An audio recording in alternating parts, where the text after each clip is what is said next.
Amara's fingers trembled as the loose floorboard creaked beneath her weight. The wooden plank shifted with resistance, revealing the hidden treasure buried beneath the barn floor of the McAllister Ranch in Montana, USA. She pulled out a duffel bag packed with money, more money than she could have ever dreamed of back in Nigeria. $5 million. She froze, clutching the bag in her hands, the weight of it sinking into her chest like an anchor. Her heart pounded in her ears, drowning out the wind howling outside. She felt like she was suffocating. The cold of Montana seeped through her jacket, but the cold she really felt was deeper, personal, a reflection of everything she had lost. That money was never lost. Caleb McAllister's voice echoed from behind her, cutting through the moment like a blade. It was hidden, and it belongs to us. Amara's fingers tightened around the bag, her mind racing. This wasn't a stroke of luck. This was a result of power, of money, of corruption. The McAllisters, rich, white, and powerful, had buried their secret beneath the floorboards of this barn. And now it was her only means of survival. But that came with a choice, one that was as cold and heavy as the Montana winter. Run, take the money, or stay, expose the empire. She stood in the middle of the room, torn between her survival and justice, and felt the weight of that decision crush her chest like a vice. Her mind drifted back to Nigeria, to the family she had left behind, to the desperate life she had fled, hoping to escape it all. Nigeria, where the roads were cracked and the air thick with the smell of diesel and burning garbage. The crowded streets of Lagos, a city of 10 million people, where dreams were a luxury few could afford. Amara had grown up in a neighborhood where survival was the only goal. Her father was a mechanic, a hard-working man who could never quite make ends meet. Her mother, a quiet woman, often wore a smile too tired to reach her eyes. But she never stopped working. Amara had 3 younger siblings, each of them looking up to her like she was the only way out, the only hope for her life that wasn't defined by struggle. Her sister Kemi had dreams of becoming a teacher. Every time Amara visited home, Kemi would pull out her notebooks, her pencil worn down to a knob, and scribble down plans for her future. "I'll teach," Kemi would say, a hopeful glint in her eye. "Maybe I'll even go to a school where we don't have to use chalk and dust." But the truth was, Nigeria was a place where those dreams were quickly crushed. The country was rich in natural resources, but poor in opportunity. Every day was a fight for basics: food, shelter, safety. Amara had learned that from an early age. She'd watched her father's hands grow rougher with every year, his back bent with exhaustion from working long hours at a mechanic shop that barely kept the lights on. Her brother, Tunde, had been 14th when he had to quit school.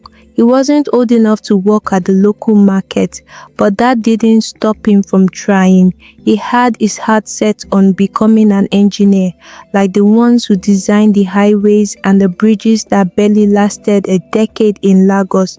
But as he watched Amara struggle to pay for her education, he gave up, deciding it was better to help their father fix cars than to chase a dream that would never be his. Amara became their only hope. She worked long shifts at the small cafe by her house, serving tea and puff-puff, doing everything she could to bring in money to send home.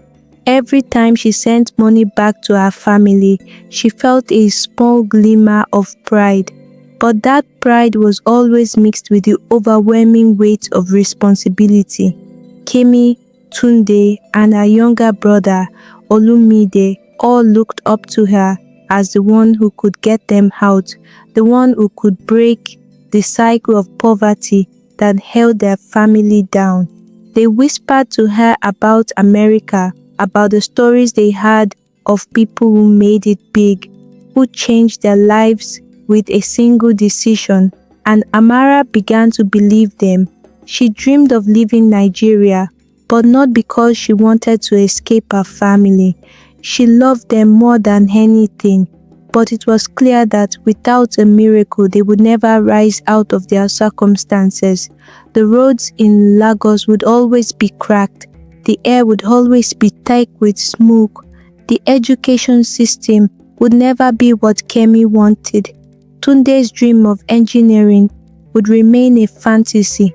The day she learned about the opportunity to move to the US came like a whisper. A distant relative, a friend of a friend, offering her a way out. The promise was simple: a new life, the chance to work in a place where she could send money back home, where she could change her family's fate. A fresh start, away from the suffocating realities of Nigeria. She left behind everything she knew: a home in Lagos, the bustling streets that smelled of the ocean and trash, the people who would never understand why she couldn't stay, the family who believed in her and depended on her. She came to Montana, USA with nothing but hope and a quiet promise to herself that she would make it, that the sacrifice would be worth it. But here, in Montana, USA, the cold hit harder than she ever expected. The wide open spaces were beautiful, but they felt isolating. The people in Montana, especially the McAllisters, looked at her with confusion in their eyes. She was an outsider, Nigerian, black, undocumented. The stares in town were subtle but sharp. The work wasn't glamorous either. She had come expecting a chance at something better, but what she found was a menial job as a housekeeper for the McAllister family, scrubbing floors, washing dishes, cleaning room, all for meager wages. Her husband, Ethan, was distant in more ways than one. At first, he had seemed like a savior, like the person who would make this new life easier. But now he was just as silent and complicit in the McAllisters' cruelty as his father. And the worst part, she was pregnant, alone, in a country where she didn't belong. Every step she took felt like walking on glass. Every day she feared she might be caught, sent back to Nigeria, her dream shattered. Her family was still waiting for her success. Her siblings were still looking up to her as the one who could change their world. Back in Nigeria, her mother had whispered into the phone when Amara told her about the pregnancy. The way her heart seemed to break across the ocean. "You will bring honor to us, Amara. You are our hope." The weight of those words was a promise Amara had not realized she would be carrying every day. It wasn't just about surviving here. It was about delivering on that promise. Amara wiped her tears and stood tall, clutching the duffel bag. The winds howled outside the barn, and she could feel the heavy weight of the future pressing against her chest. The cold in Montana wasn't just the air, it was the reminder of everything she'd lost, everything she was fighting for. And now she had a choice. She could run, take the money and escape. She could save herself and her child, disappear into the world with enough money to ensure her family's future. Or she could stay and expose the McAllisters, risking her life, her unborn child's life, and the very thing she had come here to protect. Her fingers tightened around the bag. The cold that had once seemed so harsh now felt like nothing compared to the warmth of her family's love in Nigeria, the weight of their hope. She had to choose. She had to be more than the woman who ran. She had to be the one who made them proud. Amara looked at the bag one last time. This was her only chance. Her decision would break her.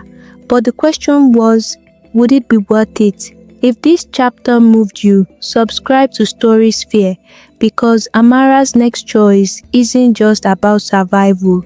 It's about how far you're willing to go when everything is stacked against you. The sun had barely risen over Montana, USA, and the world was painted in a muted gold that made everything look softer than it deserved. Amara stepped out of the barn before dawn, the duffel bag strapped to her back like both a blessing and a curse. Her breath hung in the air in ghostly clouds, her fingers numb as she gripped the straps. The fields stretched endlessly, their frost sparkling under the early light. In Nigeria, mornings were different, warm, loud, alive, chicken clucking, women laughing in courtyards, the smell of pap bubbling on charcoal fires. Here, the silence was so complete it felt like a warning.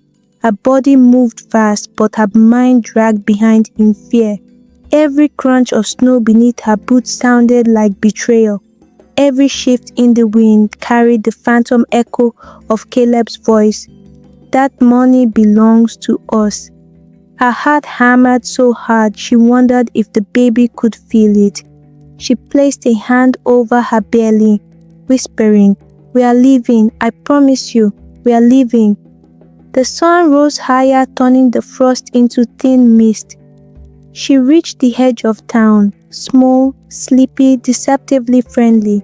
Storefronts painted in pastel colors, a diner with a flickering neon sign, a church with a white steeple piercing the morning sky. But beneath that postcard, beauty was a truth she had learned too quickly. This wasn't a place that welcomed women like her. She entered a run-down motel at the edge of Main Street. The warm air inside hit her face instantly, but she didn't let out the grateful sigh she felt. She kept her expression neutral, shoulders tight.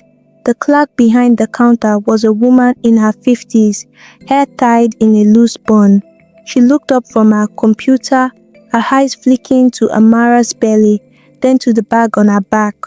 "Morning," the woman said, though her voice carried on hesitation, not warmth. "Good morning," Amara replied softly, trying to steady her breath. "What brings you out this early?" Amara's lips parted, then closed.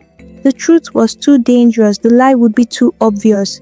I just need a room." The woman tapped her fingers on the desk. "ID?" That word again. A word that had chased her from Nigeria to Montana and now cornered her in this motel. Amara swallowed. I can't pay cash." The woman's brows lifted. Cash was rare in this town. Suspicious even. "How long you staying?" "Maybe 1 night." The woman hesitated, eyes lingering on her belly once more. "Look, sweetie, this area's been having trouble. We got to be careful who we rent to." There it was. Careful.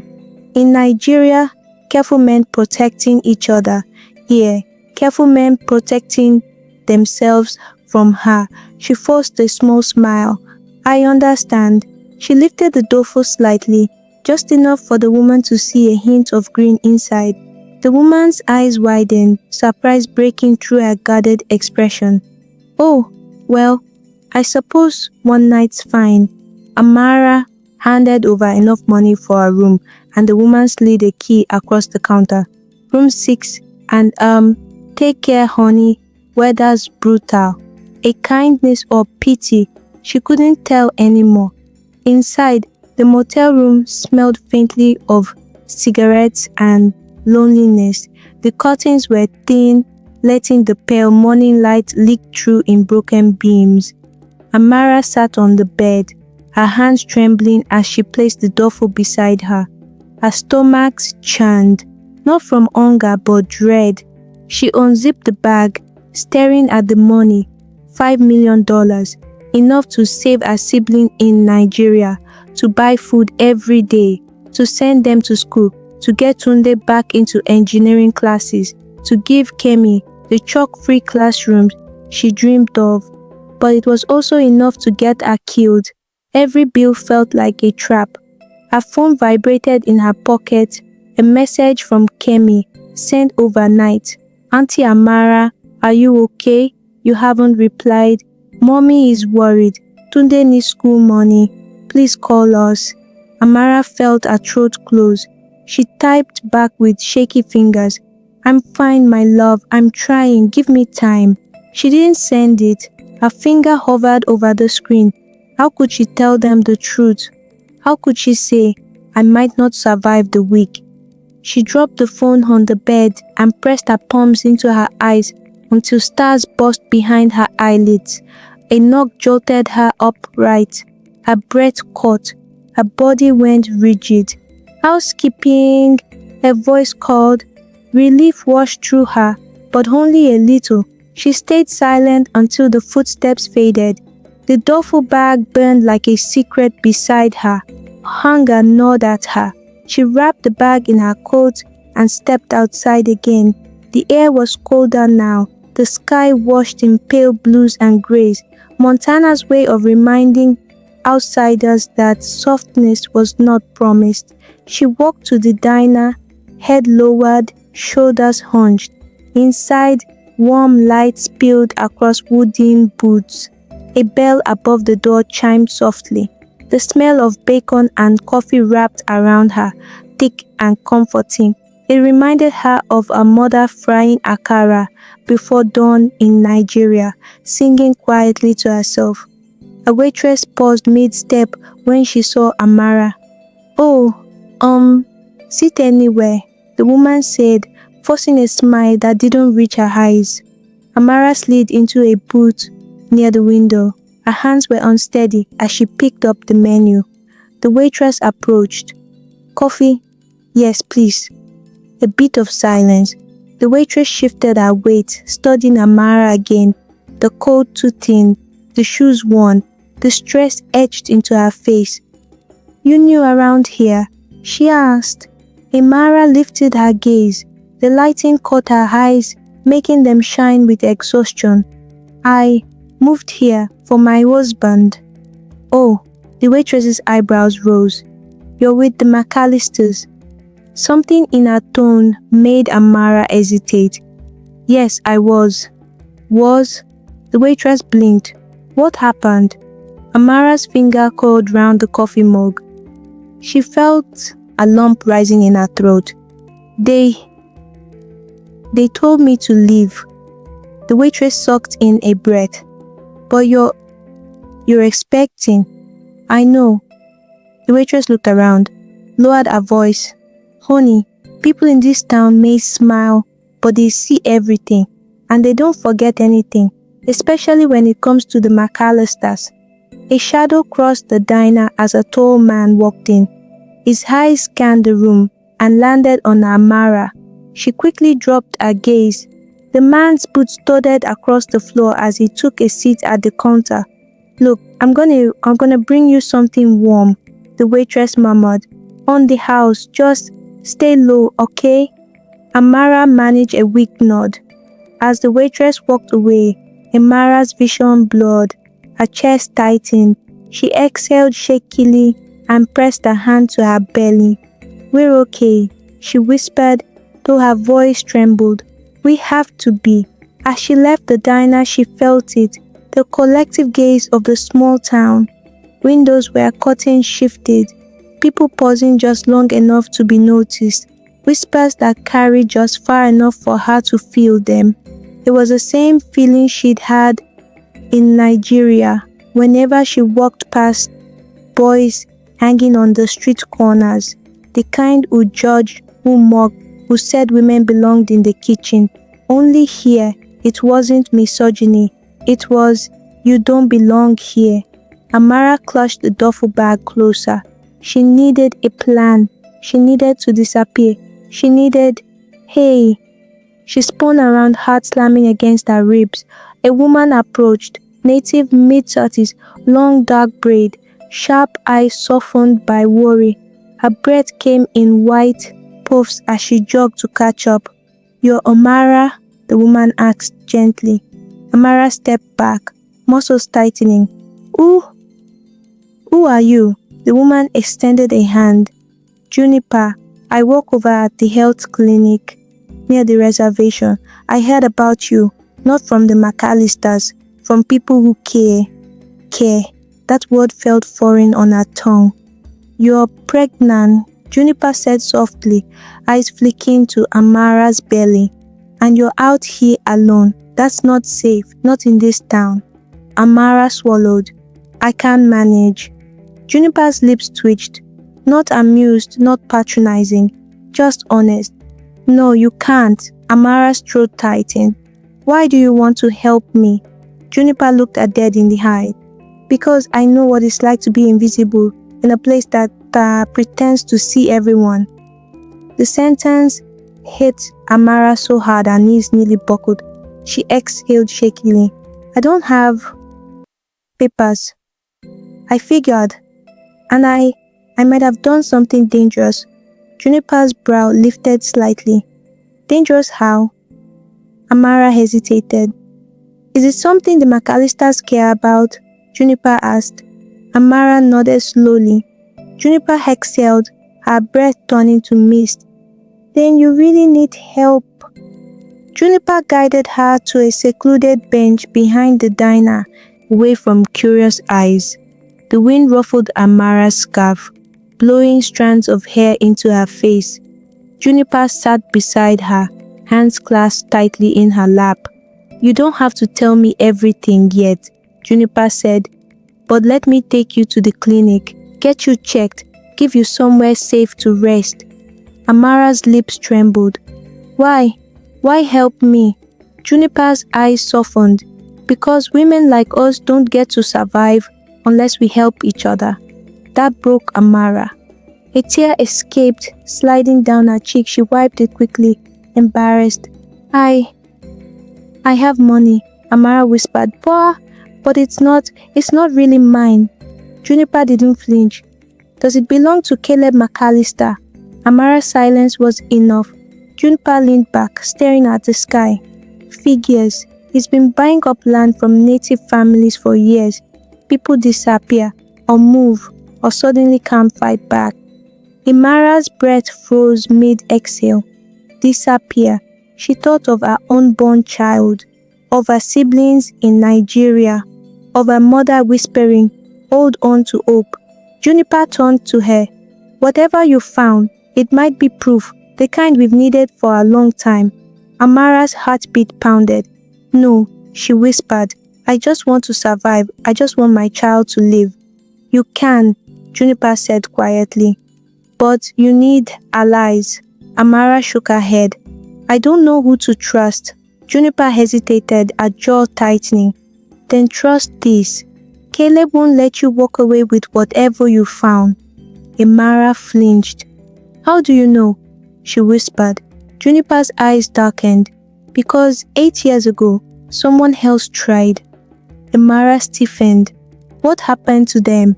Juniper looked away. "They are gone," she said. "No body, no case, just gone." The world tilted. Amara's breath quickened, her vision blurred. She pressed both hands to her belly, panic crushing her chest. Juniper leaned forward. Breathe, breathe, Amara. Look at me." Amara forced air into her lungs. Juniper squeezed her shaking hands. "You are not alone," she said softly. "Not anymore."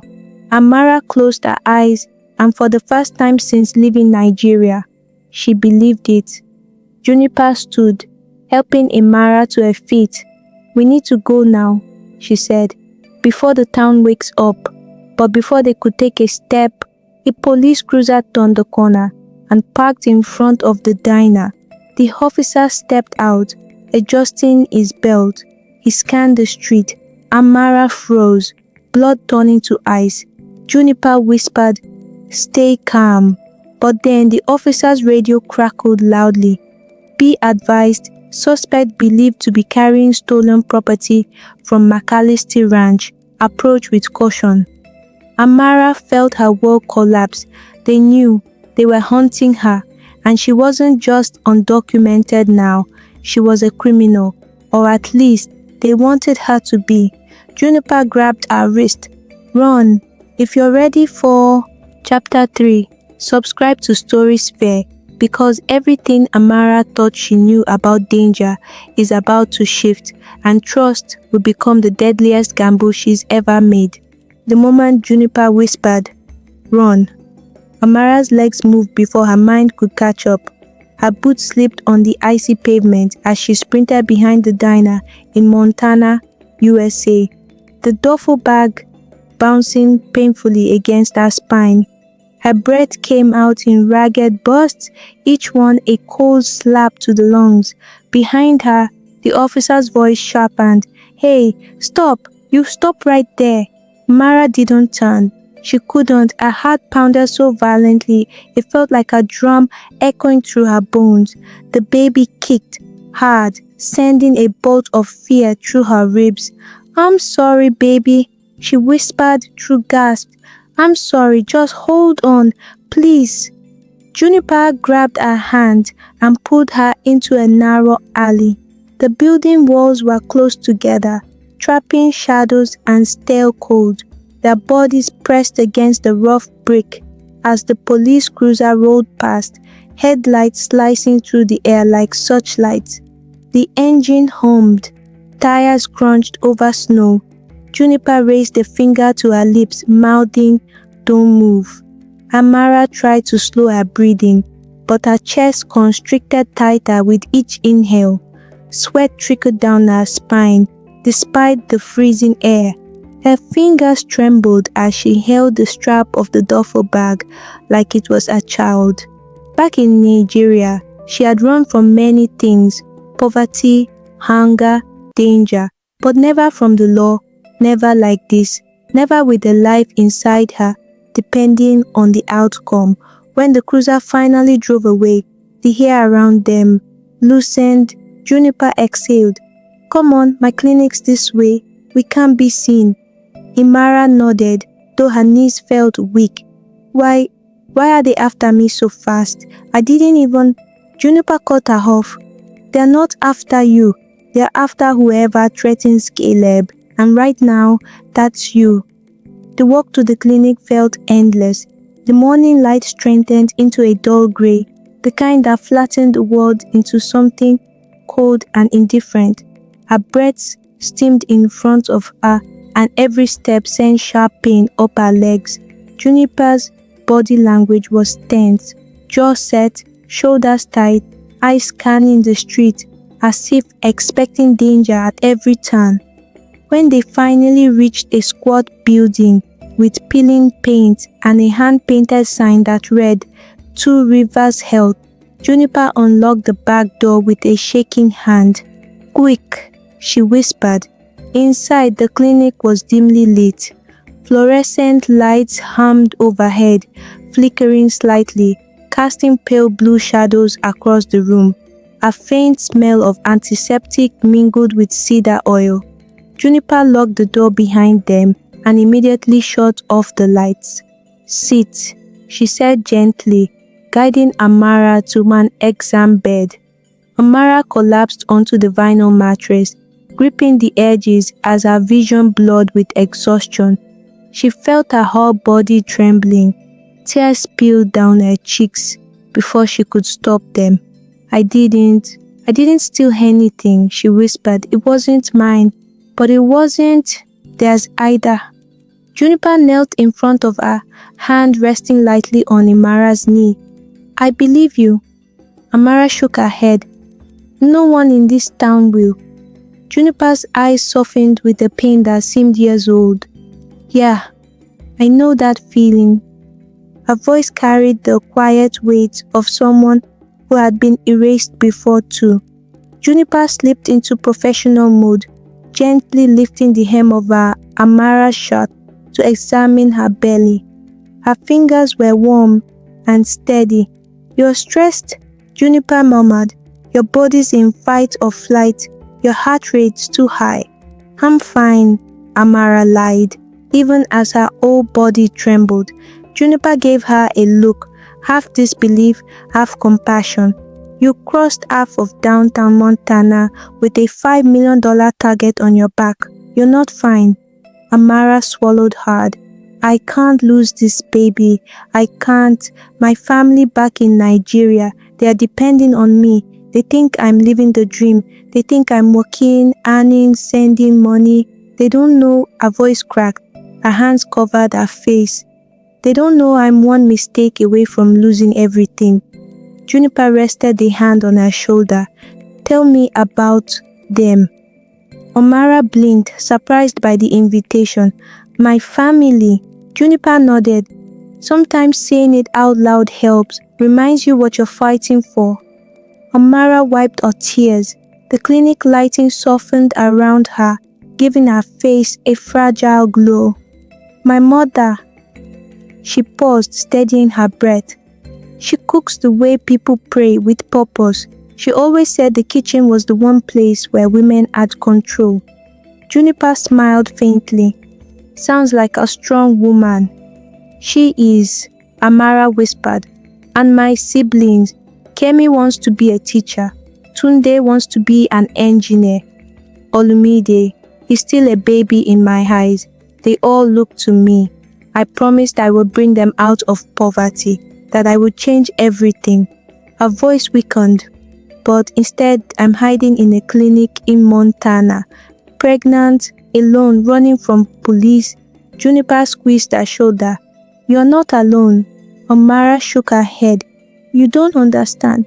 If I disappear, if I die, they lose hope, they lose everything. I can't let that happen. Her words hung in the cold air, trembling with desperation. Juniper stood and took a deep breath. There's something you need to know. Amara tensed. What? Juniper hesitated before speaking, like she was choosing words with surgical precision. The McAllisters. They've been involved in land disputes for years, not the legal ones, the quiet ones. People get pushed out, indigenous families, small-time ranchers, anyone who stands in the way. Amara's chest tightened. That money, does it have to do with that? Juniper nodded slowly. I'd bet everything on it. Amara's breath hitched. So, they really might kill me. Juniper didn't answer. She didn't need to. After giving Amara a bottle of water and something small to eat, Juniper walked into the next room. Amara followed, curiosity forcing her to move, despite the fear gnawing at her bones. The back office was cluttered with stacks of paper, maps, and manila folders. Juniper pulled one from a locked drawer and opened it. This is why I recognize your fear, she said. Inside the folder were photos, old land deeds, letters, grainy images of Caleb standing with local officials, and worst of all, a missing person flyer. The woman in the photo was young, indigenous, pregnant. Amara's stomach dropped. What happened to her? Juniper's lip pressed into a tight line. She tried to expose something. Amara's hands went cold. Did she find money too? Juniper nodded, her eyes heavy with sorrow.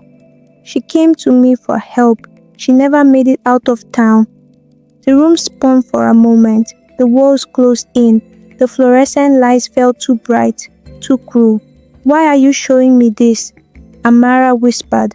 Juniper's voice was steady, but her eyes glistened. Because I won't let that happen to you.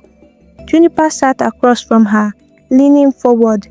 We need to think. What do you want to do? I want to disappear, Amara said. But this money, if I take it, they'll haunt me. If I leave it, I have nothing. Juniper nodded. Then we find something in between, a way to control the story before they do. Amara buried her face in her hands. I didn't come here to fight. I came to work, to send money home, to give my family hope. I'm not a warrior. Juniper's voice softened. Warriors don't choose battles, life throws them in.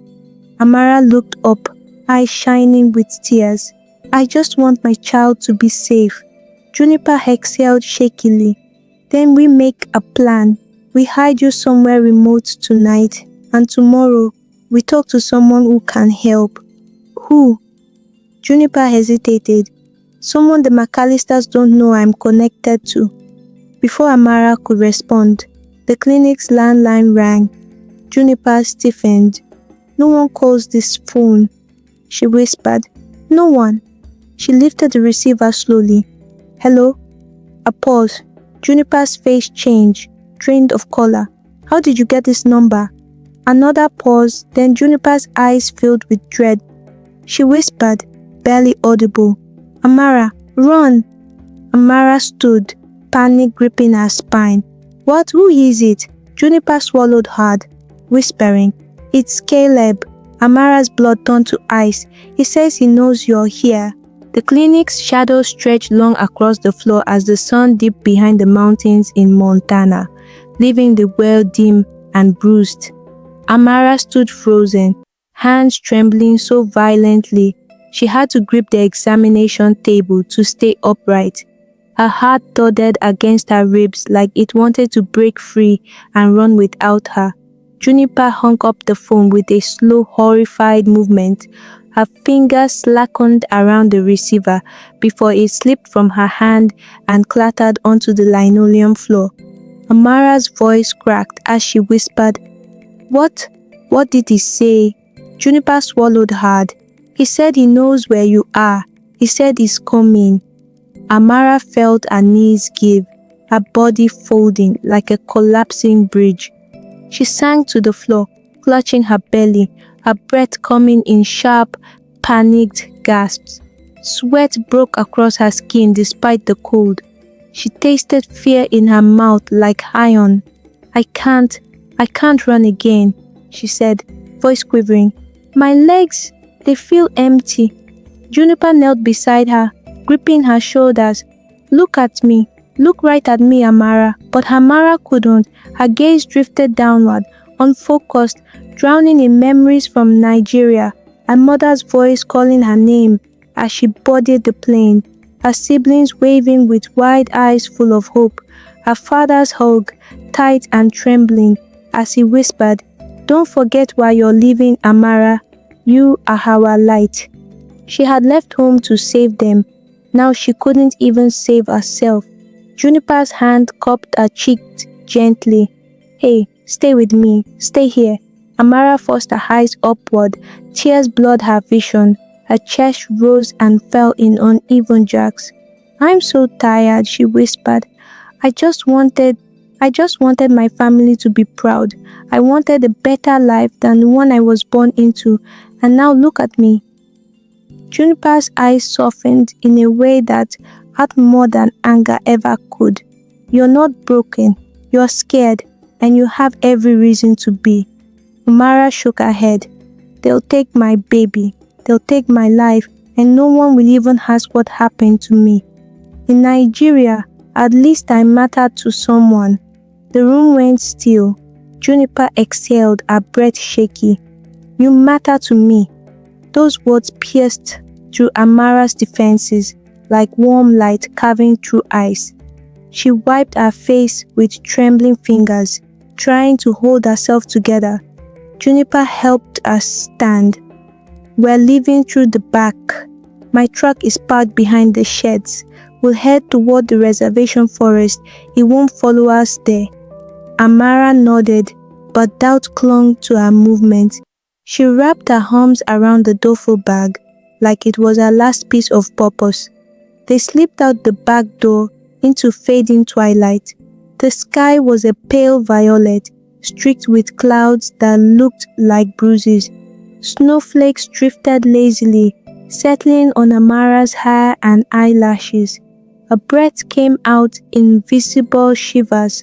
Juniper kept one hand behind Amara's back, steadying her, guiding her along the edge of the building.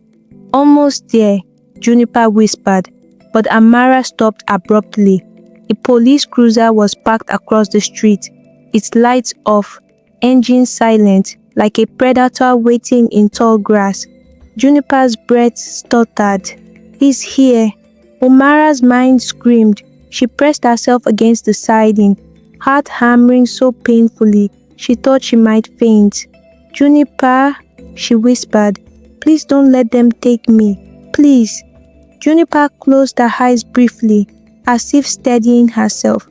I won't let them touch you." They stayed still for 2 long seconds. 5, 10. The cold seeped through their clothes, but the fear burned hotter than anything the Montana winter could muster. Finally, Juniper took Amara's hand again. "Follow me." They scattered along the back of the clinic toward the woods. The wind howled, pushing snow across the ground in thin, ghost-like patterns.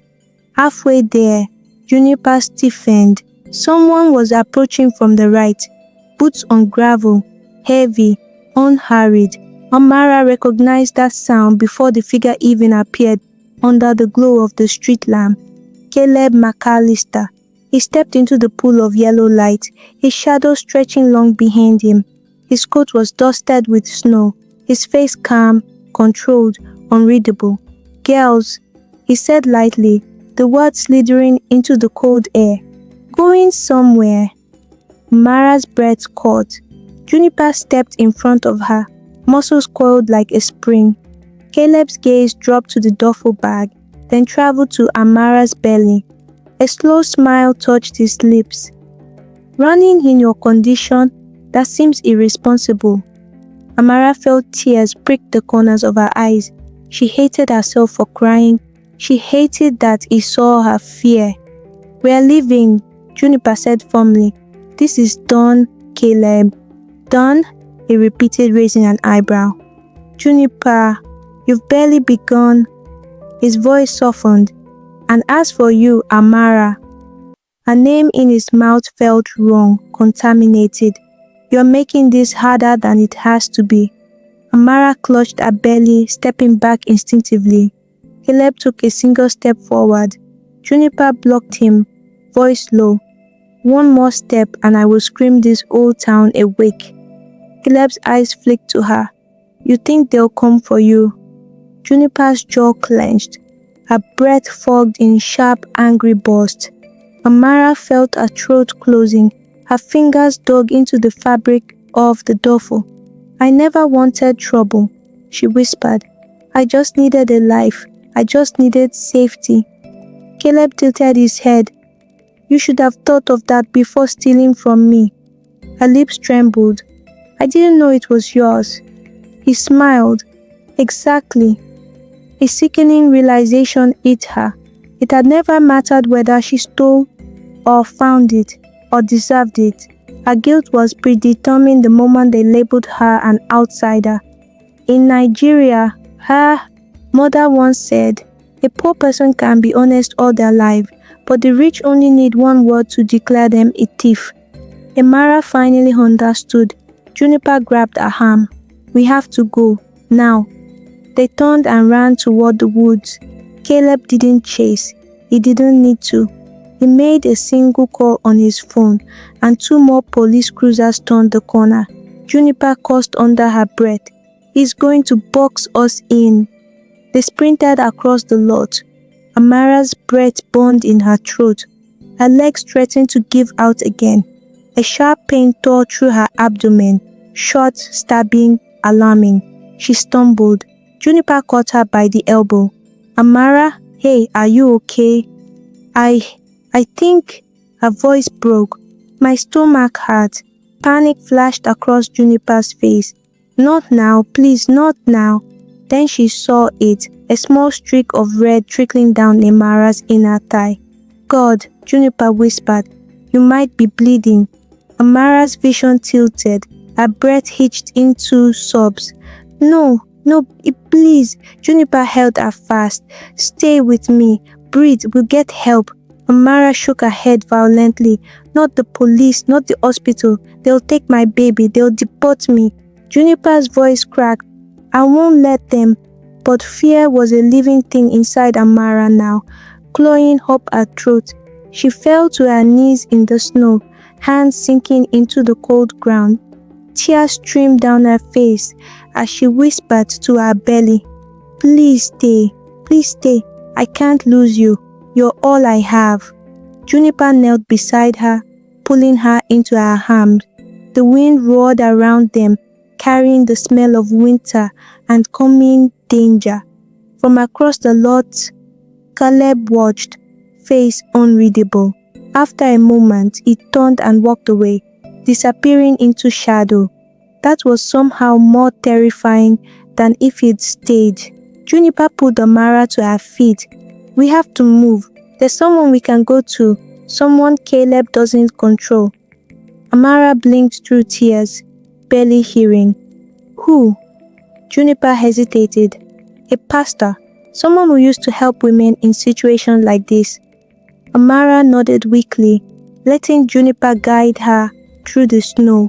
Her blood left a thin trail behind them, but neither of them saw a figure sitting in a parked truck across the street. Pastor Luke. He watched them go, and he was already dialing Caleb's number. If you're ready for chapter 5, where Amara faces the night that will force her to choose between escape and confrontation, subscribe to Story Sphere. The next twist will tear open every fragile hope she's clung to. Amara's legs buckled beneath her as they stumbled through the snow-covered streets of Montana, USA. The world felt distant, blurry, her breath coming in shallow gasps. Her entire body was a tight knot of fear, pain, and helplessness. Her hands were still clutching the duffel bag, but it felt heavier now, as if the weight of the money inside had become too much to bear. "Amara, you need to stay with me," Juniper said, her voice strained with urgency. She kept one arm around Amara's waist, her other hand gripping Amara's shoulder, trying to keep her steady as they navigated the icy streets. Amara nodded, though her chest felt tight with each breath. She could feel the cold biting at her skin, but it was the feeling of impending doom that truly froze her. "You don't have to go to the police. I'll take you to someone who can help," Juniper whispered. Amara didn't respond, her eyes blank, her mind racing with terrifying thoughts. Every step she took felt like a betrayal, as if she was sinking deeper into a hole from which there was no escape. She had been running for so long, ever since she left Nigeria, ever since she had boarded that flight to America, hoping for a future where she could finally breathe, where her family's dream of a better life could come true. But now, she realized how foolish it had all been. She had risked everything, her safety, her dignity, her family's hope, all for a dream that had turned into a nightmare. She felt her knees tremble again, the cold intensifying her weakness. Her body wasn't just exhausted from running, it was overwhelmed by the weight of choices she hadn't been prepared to make. Juniper noticed the change in Amara's posture, the way her shoulders slumped. "Amara, listen to me. You have to hold on. We're almost there." The panic in Juniper's voice made Amara want to scream. There was no almost anymore. There was only the slow, inevitable crash into a fate she could no longer outrun.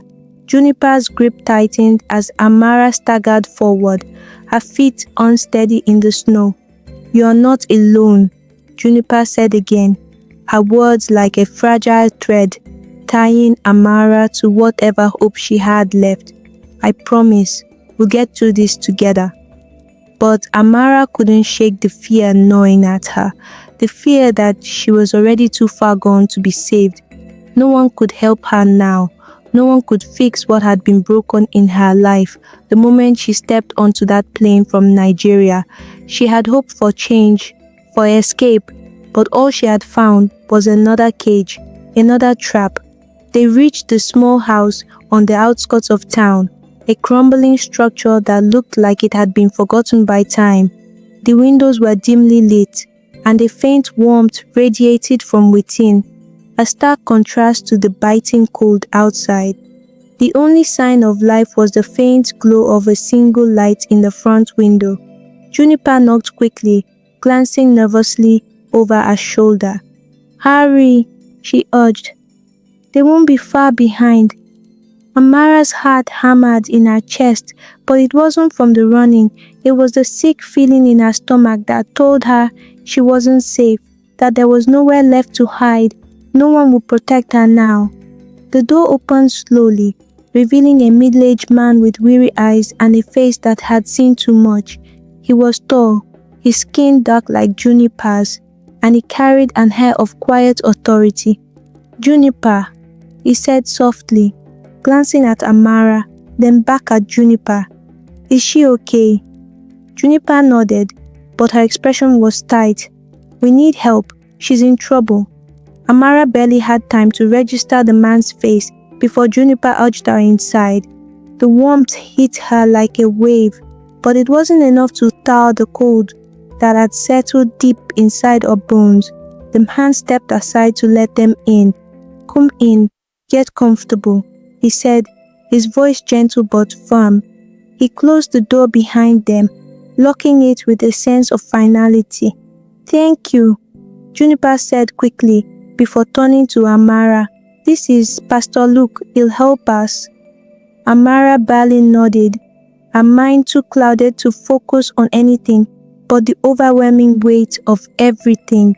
She sank into an armchair near the fireplace, feeling the heat seep into her chilled skin.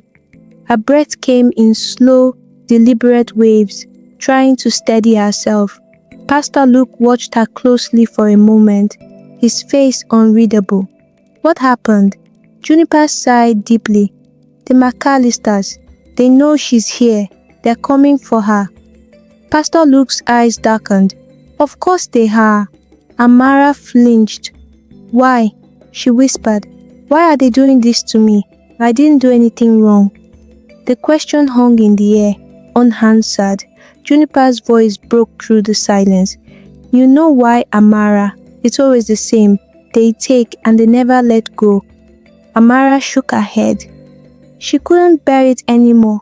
The weight of the duffel bag, the weight of her guilt, the weight of all her broken promises to her family in Nigeria.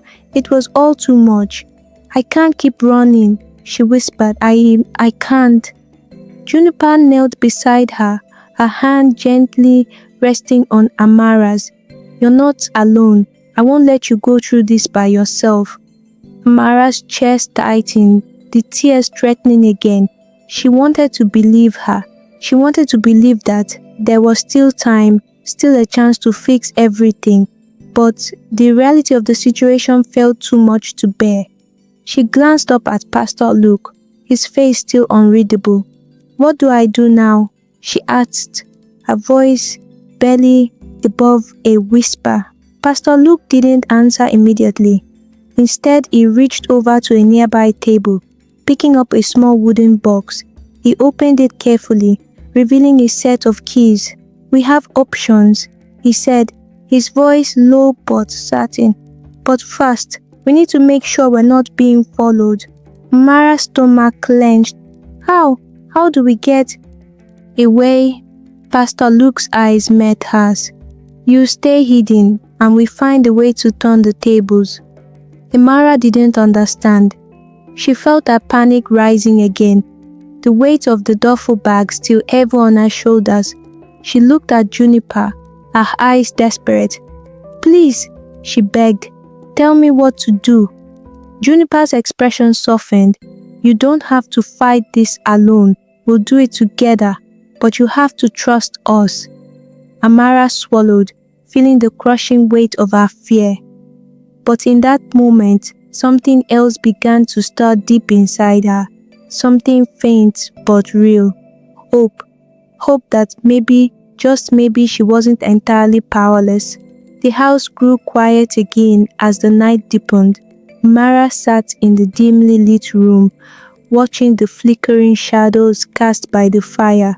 She felt her exhaustion begin to pull her under, but she couldn't sleep. Not with the fear of being discovered, not with the sound of the wind howling outside. Suddenly, the phone rang, a shrill tone breaking through the silence like a gunshot. Juniper's face tightened, "I'll get it," she said, standing up quickly. Amara's heart raced again. She watched Juniper pick up the phone, her face a mark of composure, but Amara could see the tension in her shoulders. "Juniper," the voice on the other hand said. "It's Caleb. I know where you are." Amara's blood ran cold. Her stomach dropped to her feet. Juniper's grip tightened around the phone. "What do you want, Caleb?" His voice came through, low and menacing. "I want her. I'll give you one chance to hand her over." Juniper's eyes locked onto Amara's, her gaze hardening. "If you come for her, you won't leave with anything." Caleb's laugh on the other end of the line was cold, empty. "We'll see about that." Juniper hung up the phone with a harsh click. "He's coming, and he's not alone." Amara's heart pounded in her chest. The walls felt like they were closing in. Juniper turned to Pastor Luke. "We don't have much time." Amara's hands trembled as she clutched the duffel bag.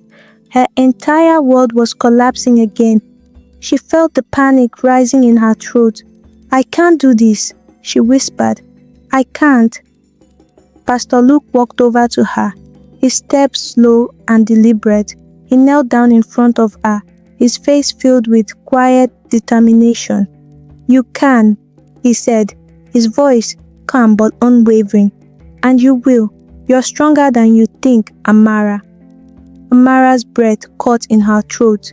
The weight of everything, of her family's expectation, of the baby growing inside her, of the lies she had to live with, pressed down on her.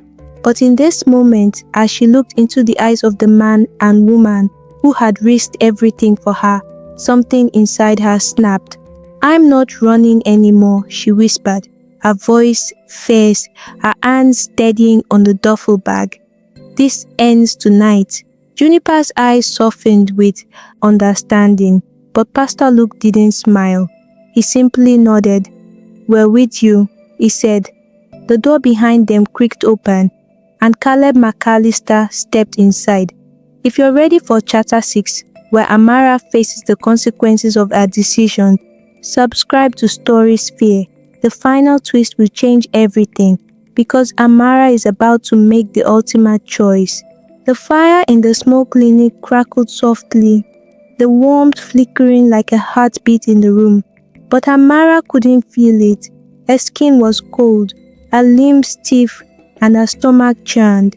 Everything she had fought for, everything she had run from and towards was about to collide in one final violent moment. She sat at the corner of the room, her hands gripping the duffel bag, with an urgency that left her fingers numb. She had made it this far, but the weight of her decision was heavy enough to drag her to the floor. The room around her felt like it was closing in. The door creaked open and Amara's heart jumped into her throat. Caleb McAllister stepped inside, his dark eyes cold and calculating. He looked like a man who had never known the meaning of fear, someone who had always been in control. But as his gaze landed on Amara, there was something different this time. A flicker of something close to anger, something deeper than just power. "Amara," he said softly, but there was nothing gentle in his voice. "I'm not here to argue. I'm here to take what's mine." Amara's breath caught in her chest. Her body wanted to shrink, to cower, to run, but she couldn't. She couldn't let herself anymore, not after everything she had fought for. "It's not yours," she said, her voice trembling but steady. "It was never yours." Caleb stepped closer, his boots clicking against the floor, each step a reminder of how much power he had over her. "You think this is about money, about the land? You really don't understand, do you?" She didn't respond. Her throat was dry, and all she could do was stare at him, trying to find the courage in her chest that was quickly slipping away. "This is about control," Caleb continued, his voice low. "This is about making sure that people like you stay where they belong. You think you can come into my world, my family, and just take what you want. You're nothing but a thief." Amara stood up, her legs shaking with the effort. She clutched the duffel bag to her chest, her eyes locked on Caleb's.